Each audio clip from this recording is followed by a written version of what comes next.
I'm in this like really cute and cozy kind of like knitted jumper because it's been like really rainy and autumnal, and I was like, oh, let me, you know, kind of up that vibe in my videos. But today's actually like a super sunny day.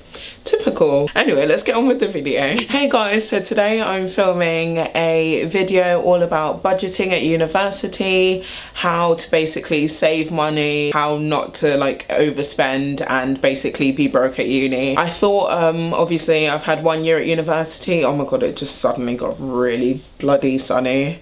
Sorry guys if... Okay. Everyone stop interrupting my video. Sorry if the lighting like changes a lot in this video. Even though I've got the curtains closed, the sun just came in and this side of my room is super sunny. So yeah, I feel like it's changed up the colours a bit. But anyway, I thought because obviously I've had 1 year at university, I'd kind of use my hindsight to just talk about money and budgeting at university, let you know my experiences, the things that I did well, like how I did manage to save money sometimes, any tips that I kind of learned along the way, and also things that in hindsight I could have done a lot better to kind of like save money and just be better with money. So because I don't want to ramble on and make this a super long video, we're just gonna go straight into it. So I thought I'd kind of start with Freshers Week because that is personally not for me, but that is something where a lot of people can get themselves stuck with money very quickly. You do not want to have run out of money within a week of university. You will be screwed. My first kind of like little snippet of advice is do not fall into the traps of the kind of freshers events. I know that most of you guys going to university this year for the first time will have joined the kind of Facebook groups for freshers for your university, and there will be loads of ads on there, and they'll always be like, you know, all the events, this event is always sold out every year, get your tickets now, this is the biggest event, if you don't buy them now there won't be any tickets left over. Okay, trust me, that is not true. I don't know how it works for every university, but I know for us specifically at York, honestly most people only really went to the kind of main campus ones, or they weren't campus ones, but the one that was like officially run by the university. I've explained this in my first year university experience, but obviously York is a collegiate university, so freshers events were done by college, and you bought your college wristband, and every night you would go out to different club nights, and that's what most people went to. I don't really know anyone who went to those other events, like, what is it, like college takeover, fuck me it's freshers, like all of those. I really don't know anyone who went to those.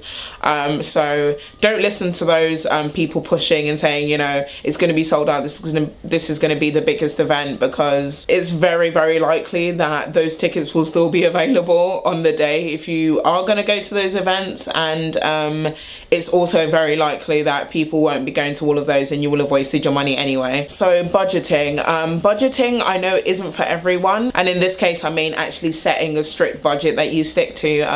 I know Luke didn't set a budget at all, and he's really, really good with money. I think it just depends on the kind of person you are. Some people are naturally very good with money and don't spend money unnecessarily, and in that case you probably might not need a budget, because you know that you know how to like set your limits, you know not to spend money if you really don't need it, and that's the kind of person Luke is. I'm not that kind of person. I am spendy. I'm not horrendous. Like if I kind of stick my mind to it, I can be quite good with it, but I am very spendy, like buying little bits here and there that you don't realise add up, kind of spendy. And initially I wanted to set a budget, but I'm not gonna lie, I didn't really stick to that.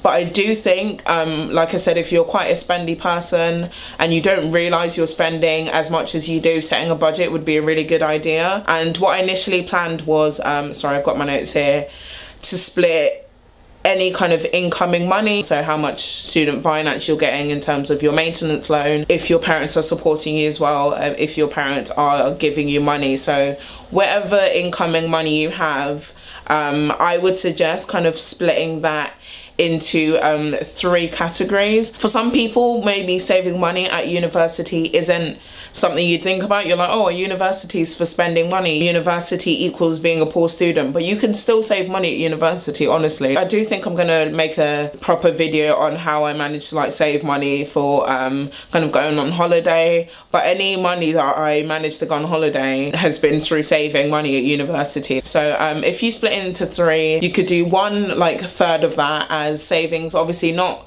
it doesn't necessarily have to be like 3 equals like in thirds. This will depend completely on what you feel like you want to prioritize money wise, but you put 1 of 3 chunks down for savings, 2 of 3 chunks down for like direct debit, so things you have to pay and that are consistent. So if you've got a phone bill, you've got your rent, you might have a gym membership, things like that are always going to consistently come out, and therefore you know how much that amounts to. And then the rest you can kind of use that as your like normal everyday budget. So that 3rd chunk you could kind of split into weeks and be like, oh, I can only spend £100 a week or whatever, if that makes sense. Food is quite an important one. For me personally, we had to do online shopping. Like, this was pretty much everyone. The University of York campus is actually in Heslington Village. Yeah, literally it's in a village. So we weren't really near like the closest shops in town. We're a good like 20-minute bus ride away. So what I would do is at the start of uni, so like at the beginning of every term, I would do like a massive shop, because there are some things that are going to last you like the whole term, which usually cost me around £40, and that would usually last me about 3 weeks. And then I spent maybe £25 every 2 weeks. With online shopping, it usually has like a minimum. I'm sorry if the angle of the camera has changed. I had to change my battery because, you know, it wouldn't be a video of mine if I didn't run out of battery halfway through. But yeah, anyway, so like I was saying, me and my flatmates would get together, we'd do our big shop together so that we reach the kind of threshold. Now I feel like I'm about to get a little more like technical here. I'm feeling very professional, but I'm going to talk quickly about student cards, because I feel like these are actually quite important. I feel like a lot of you might already have your student card, but if you are still like kind of considering which student account to go with, just think about what works for you. I know a lot of my friends who are also at university have different cards to me, and it's just going to completely depend on what you need. I think most kind of student accounts, they offer you like a little perk, like something to kind of draw you towards that account. And I personally went with Santander. I was with Santander before anyway, and the perk worked for me anyway. So with Santander you get a free 16 to 25 rail card for 4 years, and out of all of them, that was the best one for me, because obviously I'm traveling between York and London, very long distance, very expensive, so a rail card takes 1/3 off of your train tickets. You can also like kind of attach your rail card to your Oyster. I know if you're not from London, you probably have no idea what I'm talking about, but if you're a Londoner, you know about the Oyster card. And it also gets me a discount on like train, like if I'm just using a train like in London anyway. So that was definitely the most beneficial for me. And following on from a student card, briefly gonna touch into overdraft.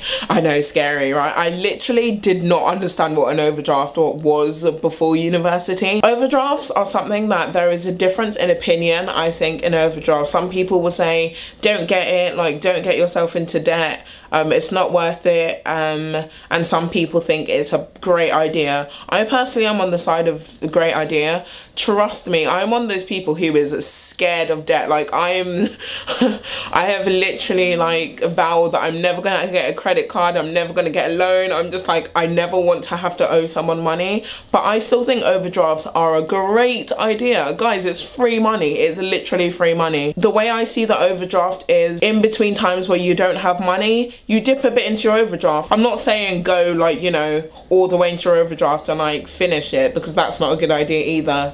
But the reason it is free money is because if by the time you finish your university course, so by the end of the 3 years or 4 years or whatever it is, you're not in your overdraft, then you have nothing to owe. Discounts, obviously, these are every student's fave word to hear, literally. Like, I'm just always like, hi, yeah, is there a student discount? So uni days, for example, is a really, really good one to have. Uni days is free, you just sign up, you get the app on your phone, just different restaurants, different clothes shops, whatever it is, and you get various amounts of discounts. I'm sure most of you will know about uni days because I had uni days like even before uni. As long as you're a student, you can have it.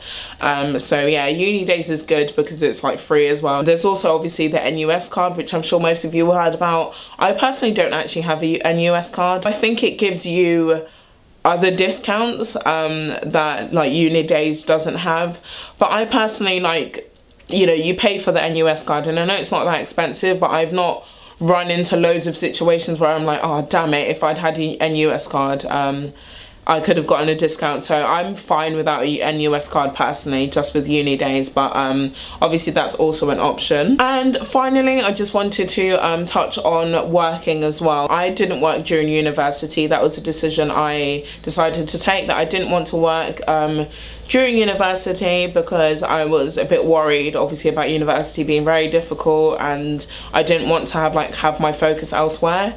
But I did work a bit during the holidays, so being the Christmas and the Easter holiday, and also I worked a bit during summer. So I don't know if you guys know this, but I've worked for Boots for like literally like my whole life. Okay, so for like 4 years. I kind of went on a 0-hour contract at Boots, maybe like 2 years into my contract, a year into my contract. So I've been in a 0-hour contract for a really long time.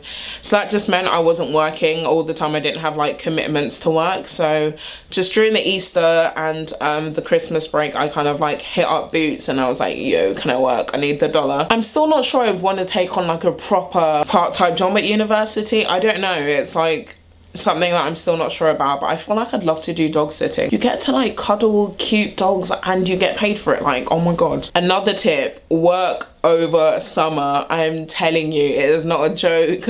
I think during the holidays I was always alright because the kind of Christmas and Easter holidays were only like a month long. My summer holiday was like 3 months long, and yeah, you don't realise how much money you need to have for that. I did work, like I said, a little bit. It was just difficult for me because during the summer, hopefully you guys have noticed, but I've been really trying to like up my YouTube game. I feel like realistically I should have had a better balance. So yeah, that is all I have to say on the topic of budgeting.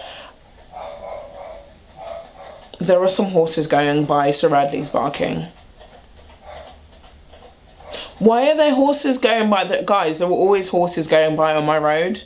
Literally, it's so fucking weird. And Randy hates the sound of like, you know, their hooves like click clacking on the like ground. So he always barks. Anyway, so that is all I have to say on the topic of money, budgeting, how not to be broke, how to save at university. I hope this has been a helpful video for you guys and that you enjoyed it. If it has been helpful for you guys and you did enjoy it, don't forget to give it a cheeky thumbs up so I know that this has been a good video, and leave me some comments down below. Honestly, I love reading and replying to your comments, and don't forget to subscribe to my channel if you'd like to see more videos. And yeah, I will see you in my next video, guys. Thank you for watching. Bye.